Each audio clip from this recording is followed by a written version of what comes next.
Sosok tersebut emang pernah muncul, tapi tidak semua orang bisa melihat sosok tersebut.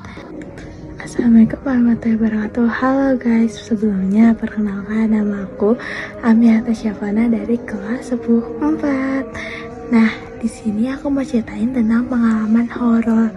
Tapi ini bukan pengalaman aku sendiri. Di sini aku mau ceritain tentang pengalaman horor dari teman aku.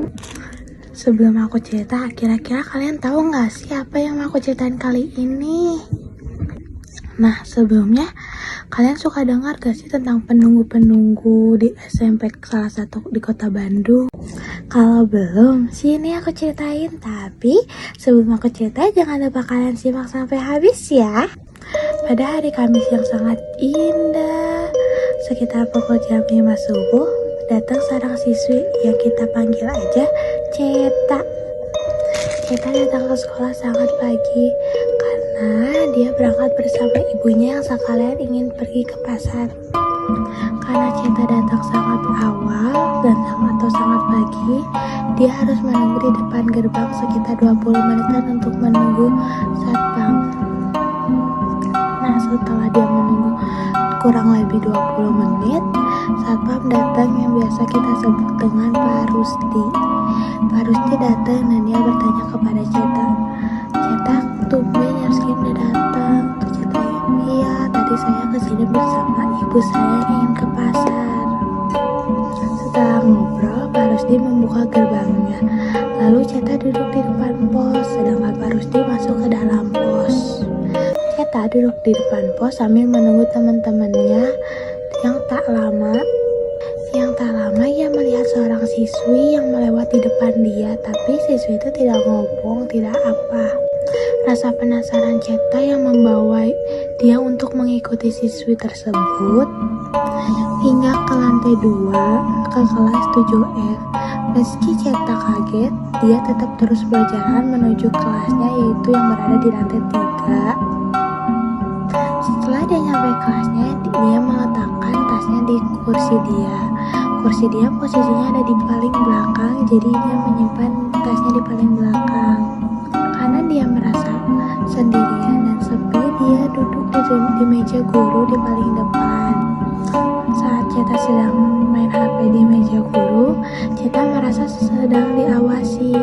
Tak lama dari itu, kursi di sebelah kursi Ceta jatuh. Ceta sangat panik dan ia membenarkan kembali kursi tersebut hingga ke posisi yang benar.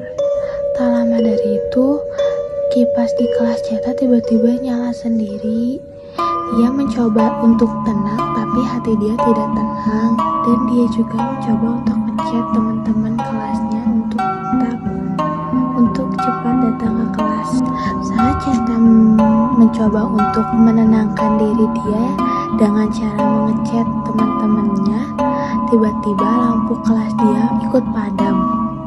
Ceta sangat panik di situ. Ceta berdiri dan mengeceknya, namun tak ketemu siapapun itu. Karena Ceta takut, Ceta duduk di depan kelasnya. Ketika Ceta sedang duduk di depan kelasnya, ia melihat siswa misterius itu lagi di depan yang membuat dia mengarahkan pandangan dia kepada siswa tersebut yang berdiri di kelas 7F. Tak lama dari itu, Ceta mengejar siswa tersebut dan dia mengirimkan foto siswa misterius itu ke grup teman-temannya. Tapi teman-temannya bilang kepada Ceta, dia tidak melihat siapa-siapa, hanya melihat kelas yang kosong dan gelap.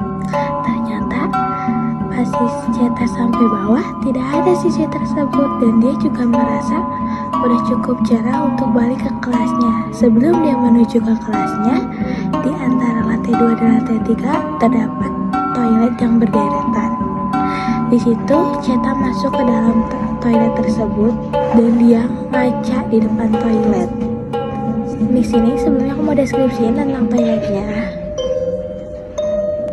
Jadi toilet itu posisinya deret lurus gini. sini ada beberapa toilet, ada 5 toilet, dan di toilet terakhir di paling pojok itu terdapat kaca yang berhadap ke pintu keluar lorong deretan tersebut. Jadi Ceta itu ini kaca, ini Ceta ngaca, Ceta lagi berkaca di kaca. Nah, saat Ceta melihat bayangan siswi tersebut, pas Ceta lihat dari bayangan kaca, ternyata siswi tersebut senyum kepada Ceta dari kaca tersebut, yang membuat Ceta di situ antara panik yang membuat dia meragu antara itu siswa nyata atau bukan. Nah ya, saat Ceta panik sama Ceta disamperin karena Ceta juga penasaran sama siswi tersebut. Pas Ceta samperin sama Ceta, siswi tersebut dipegang tangannya kayak gini, set. Ternyata pas dipegang bisa kepegang, yang membuat Ceta tidak panik lagi, dan Ceta berpikiran kalau oh ini ternyata siswi seangkatan sama aku, kayaknya dia emang kelas 7F, aku belum pernah lihat. Dalam hati Ceta ngomong gitu. Lalu sama Ceta, siswi tersebut diajak kooperasi. Jadi saat lagi berdiri berdua, ini dipegang tangannya, ngomong, ayo kita kooperasi. Tapi siswi tersebut tidak menjawab, tidak apa, siswi tersebut hanya diam gini. Yang membuat Ceta kayak, yaudah ayo kita kooperasi. Dari WC lantai pertengahan lantai 2 lantai 3, Ceta ajak siswi tersebut ke kooperasi. Selama di perjalanan menuju kooperasi, tangan siswi tersebut sangat dingin, hawanya juga dingin, wajahnya sangat pucat, dan yang membuat Ceta tidak nyaman. Tapi karena Ceta itu menganggap dia manusia seperti kita, Ceta tetap ajak dia kooperasi. Tapi setiap Ceta ajak ngobrol, siswi tersebut hanya menjawab gitu, yang membuat Ceta hawanya tidak nyaman kepada diri dia. Tapi tidak ada pilihan lain selain mengajak siswi tersebut. Saat sampai parkiran koperasi, penjaga koperasi atau yang biasa kita sebut paman koperasi bertanya kepada Ceta, "Ceta, kamu lagi ngobrol sama siapa?" Lalu Ceta menjawab, "Ini teman saya, yang saya lagi di sebelah saya, kelas 7F, dia anak baru tau paman." Setelah Ceta ngomong, paman tersebut kaget, terkejut, dan paman ngomong, "Hah? Kamu? Itu teman kamu? Orang kamu kesini dari tadi sendiri kok. Malah kamu ngobrol sendiri kayak orang aneh. Pagi-pagi udah ngobrol, mana ngomong sendiri lagi. Ih, takut." Paman ngomong gitu, tapi Ceta di situ bingung. "Hah? Apa paman, aku ngomong sendiri? Enggak, orang dari tadi aku ngomong nih sama sebelah aku, temen aku." Tapi itu paman kayak oke, yang membuat paman tidak nyaman, dan dalam hati paman kayak, orang dari tadi dia sendiri, mana ada temennya, dia ngehalu kali. Tapi ya udah, paman percayain aja. Karena paman juga mau percaya nggak percaya, paman bingung, dan Cetanya juga di situ bingung ya, kayak orang aku sama ini, tapi paman ngomong aku nggak ada siapa gitu, aku sendiri. Nggak lama dari itu, setelah Ceta jajan, paman ceritain tentang siswi tersebut kepada Ceta. Nah, paman bercerita kepada Ceta bahwa sosok tersebut emang pernah muncul, tapi tidak semua orang bisa melihat sosok tersebut yang sering muncul tiba-tiba berpakaian baju putih. Meski menyeramkan, sosok itu dianggap baik dan tidak berbahaya.